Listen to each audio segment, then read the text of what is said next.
10 წლის წინ ამ დროს თებერვალში გადავწყვიტე რომ პოლიტიკაში უნდა ჩავრთულიყავი თუ რაღაცა გამეკეთებინა. 10 წელი გავიდა და მე მგონი 10 წელი საკმარისი დრო არის რომ პოლიტიკაში იყო ადამიანი რაღაცა შეფასებაც უნდა გააკეთო. აღარ არის ალბათ ჩემთვის აი ისეთი სიტუაცია დადგა დღეს რომ ანუ შემიძლია ვთქვა რომ აი პარტიული პოლიტიკა ალბათ ჩემთვის იდეაში დამთავრდა. ეს ყველაფერი რა თქმა უნდა დაკავშირებულია ისევ პოლიტიკასთან, ისევ გირჩთან, სკოლასთან. აი საქართველოში ძალიან უცნაურია ხოლმე პოლიტიკოსები რომ მიდიან ხოლმე პოლიტიკიდან ხრებიან. ზოგადად ხრებიან და რაღაც ინტერვიუებს აღარ იძლევიან თითქოს რაღაცა ისეთ უცნაურ იმაში იყვნენ, რა ქვია, სპეციალობაში, რომლის შესახებაც ლაპარაკი არ შეიძლება, ხო და მე ესე არ წარმომიდგენია სხვათა შორის მართალი გითხრათ პოლიტიკიდან წასვლა. სხვანაირად წარმომიდგენია და მინდა მაგაზე მოგიყვეთ. აი ზოგადად რომ მოგიყვეთ, ის 10 წელიც რა შედეგით დამთავრდა იდეაში ჩემთვის, რაც ასე ვთქვათ, პარტიულ პოლიტიკაში ვიყავი და აი როგორ ვუყურებ კიდე მომავალს, რომელიც ასევე პოლიტიკური მგონია, თუმცა არა პარტიულ პოლიტიკური რა. გაზაფხული იყო და ახლოვებით, როცა მე ჯერ კიდევ ვიყავი 2015 წელს სკოლის დირექტორი. მაშინ ფიქრობდი, რომ რეალურად საქართველოში არ იყო არც ერთი პოლიტიკოსი თუ პოლიტიკური ძალა, რომელიც რამე ისეთ იდეას გამოხატავდა, რომელიც შეიძლებოდა ჩვენთვის რაღაცნაირად პერსპექტივის ან რაიმე სასიკეთო ცვლილების მომტანი ყოფილიყო რა.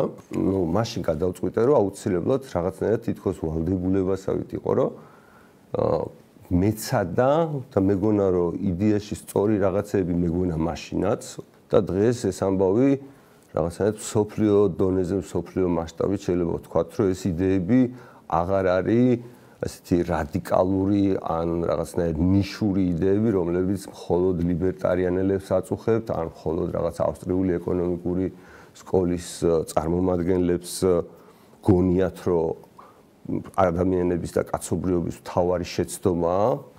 არამედ რავი, ამერიკაში ხდება იგივე რა.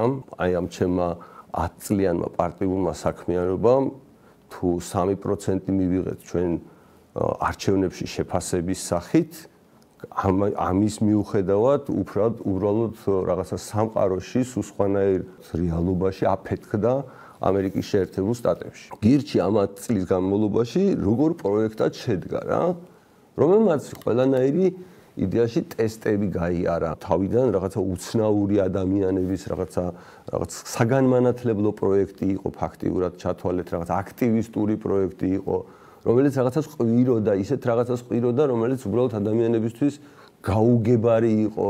2016 წელს 84 ადამიანის მიერ მარიხუანის დათესვა 12 წლიანი სასჯელის მიუხედავად ნუ ძალიან ექსტრაორდინალური საქცია, ყვირილი იყო, ხო? ხალხო, მოგვაქციეთ ყურადღება, რაღაც გიჟობას ჩადიხართ. აბა დავფიქრდეთ, შეიძლება 84 კაცი 12 წლით ჩავსვათ ციხეში იმის გამო, რომ მიწას წყალი დაასხეს. მიზანი და ამოცანა ხო ეს იყო, რომ ხალხო, მოდი დავფიქრდეთ. იგივე მაგალითად ჯარის ამბავი, ხო? ჯარის ამბავზე ყველა ფორმა გამოვიყენეთ, რა ვიცი, დაწყებული არ ვიცი, მიტინგის მოწყობიდან მე მგონი პირველი მცდელობა ქონდა, როდესაც რაღაც კონკრეტულ საკითხზე მიტინგის მოწყობა ვცადეთ საქართველოში. და ერთი მონაწილე ყავდა ჩვენს გარდა. ხო და ბოლოს სანდრომ რომ მიტინგი მოაწყო, რამდენი ვიქნებოდით? ალბათ ერთი 3000-3500 კაცი პიკში ვიქნებოდით რა. ხო და მე მგონი ძალიან სერიოზული ზრდა და გავლენა არის აზრის მიუხედავად იმისა პრაგმატული შედეგი როგორი დაიდო.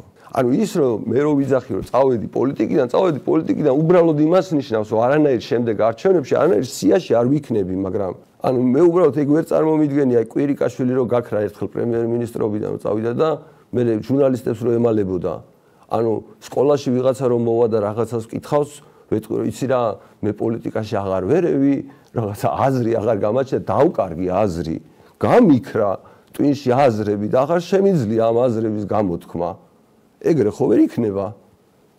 უბრალოდ იმას ნიშნავს, რომ პარტიული პოლიტიკა ჩემი აზრით მართლა მორჩა და სხვა ადამიანები უნდა მოვიდნენ, ბევრი ადამიანი უნდა მოვიდეს გირჩი უნდა გადადგას ეს ნაბიჯი და ამის მაგალითის მიცემა საჭირო უბრალოდ.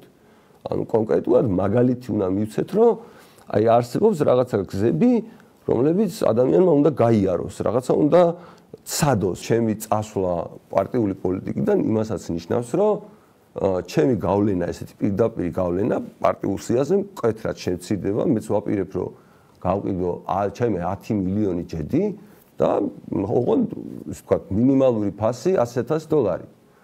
შესაბამისად, $100,000 მე შემიძლია თუ გამოჩნდება ვინმეს, ვისაც უნდა რომ მომავალ პარტიულ სიაში გირჩის იყოს და პატიოსანი ადამიანია, შეუძლია რომ იდეაში ძალიან იაფად იყიდოს ადგილი პოლიტიკაში. და რა თქმა უნდა მარტო ყიდვა არ, მაგრამ უნდა გამოვიდეს კიდეც და უნდა გაგეცნოთ კიდეც და მართლა რაღაც უნდადეს, მაგრამ $100,000 გადახდა ყველა არ მოსულა, მაგრამ $100,000 ძალიან იაფია დეპუტატობისთვის და მომავალ პარლამენტში მე დარწმუნებული ვარ, რომ თუ რამე საღიაზრი არსებობს, გირჩი უნდა იყოს ძალიან კარგად წარმოდგენილი. არა ისე როგორც ვთქვათ, ჩვენ ვიყავით რომ რაღაც ბარიერის გადაღება, არამედ მართლა სერიოზულად კარგად წარმოდგენილი იმ პროცესებიდან გამომდინარე, რომელიც ახლა ქვეყანაში იყო და რა კატასტროფაც აჩვენა ოპოზიციამ.